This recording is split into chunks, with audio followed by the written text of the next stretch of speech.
Assalamualaikum warahmatullahi wabarakatuh. Sudahkah Anda menanam hari ini? Ingat, menanamnya secara organik.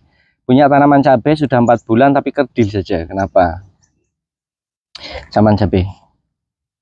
Jadi sebenarnya ada 3 hal penting dalam kita menanam, baik itu di raised bed, di wadah, di pot, di tanah langsung, atau di mana saja.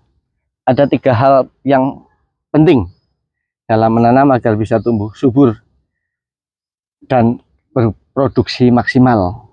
Yang pertama adalah tanah. Tanah atau media tanam. Tanah atau media tanam harus subur dan gembur. Itu syarat wajib. Kemudian yang kedua adalah sinar matahari. Sinar matahari itu harus dapat minimal 7 jam. Jadi kenapa minimal 7 jam? Kadang-kadang kan kita nggak semuanya memiliki tanah yang kosong atasnya yang bisa langsung dapat sinar matahari, mungkin di samping rumah atau di pekarangan yang ada pohon-pohon tinggi, seperti itu. Atau mungkin yang di perkotaan pakai paranet karena lingkungannya panas ya, banyak cor beton gitu, tidak ada peredam panas. Kemudian yang ketiga yang paling penting adalah air.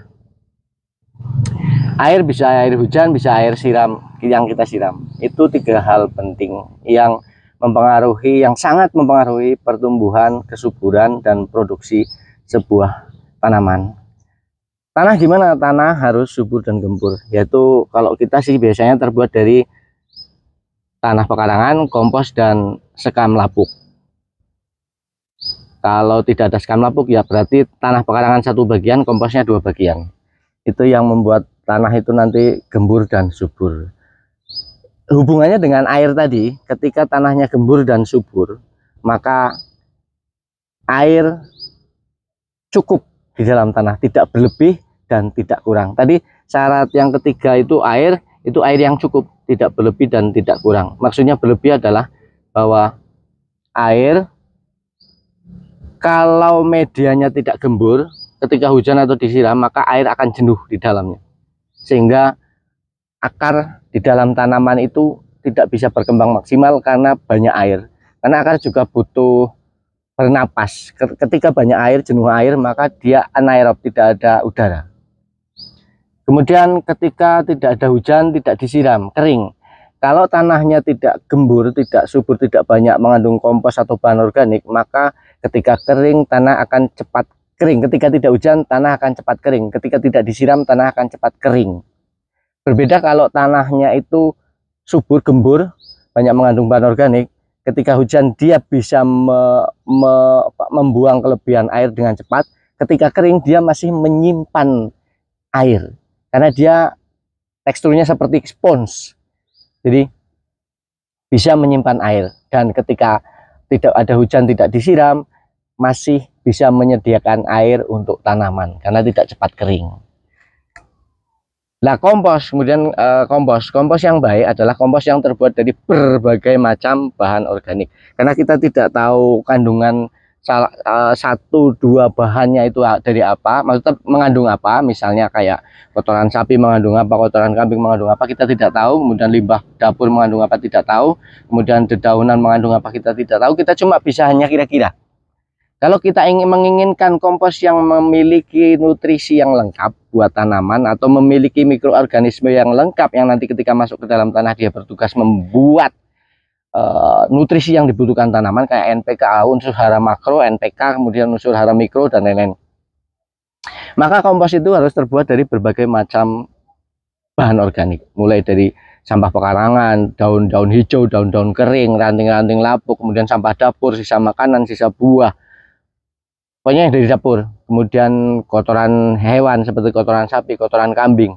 Kalau itu sudah lengkap, insya Allah nanti kompos yang akan kita buat itu bagus, unsurnya lengkap. Tapi kalau kita cuma punya beberapa bahan saja atau cuma 1 bahan saja, nggak apa-apa, dibuat kompos saja.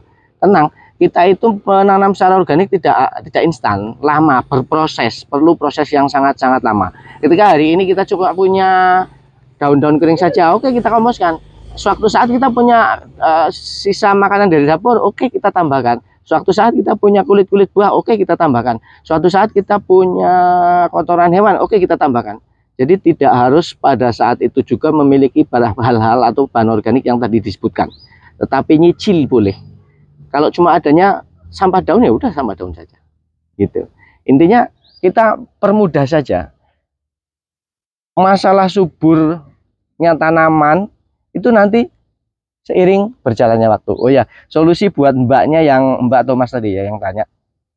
Sudah 4 bulan kok kerdil saja. Katanya apakah karena musim hujan? Mungkin itu iya. Jadi dari 3 hal yang tadi saya sebutkan, ada tanah, kompos, dan air. Ketiga-tiganya itu udah apa namanya bagus.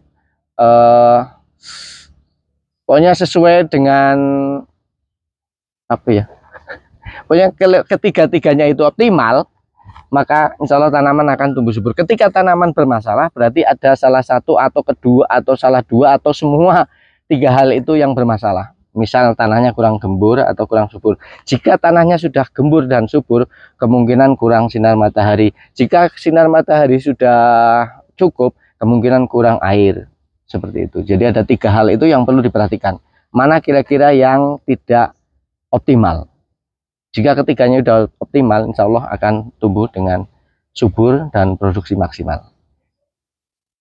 Itu contoh ini sih belum ya, ini tanaman timun sudah hampir keluar bunga, ini sudah kita beri penopang. Tapi biasa kalau timun itu hamanya kumbang kecil yang coklat, dia akan makan daun. Daunnya nanti bolong-bolong, kumbang kecil coklat makan daun. Nggih, kedap. Niku wonten tiyang mboten nggih? Sepirang menitin. Oke, kita akan lanjut ini nanam ini. Sebenarnya kita akan nanam ini. Ini medianya udah siap. Ini kita lagi buat media lagi baru. Ini kita lagi masang-masang ajir untuk tanaman timun supaya bagus. Ntar ini tak ngambil ini untuk nanam.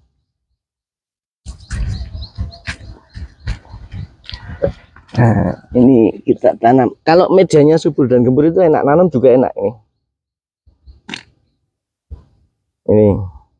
Nah, tinggal dikorek pakai jari aja masuk. Set.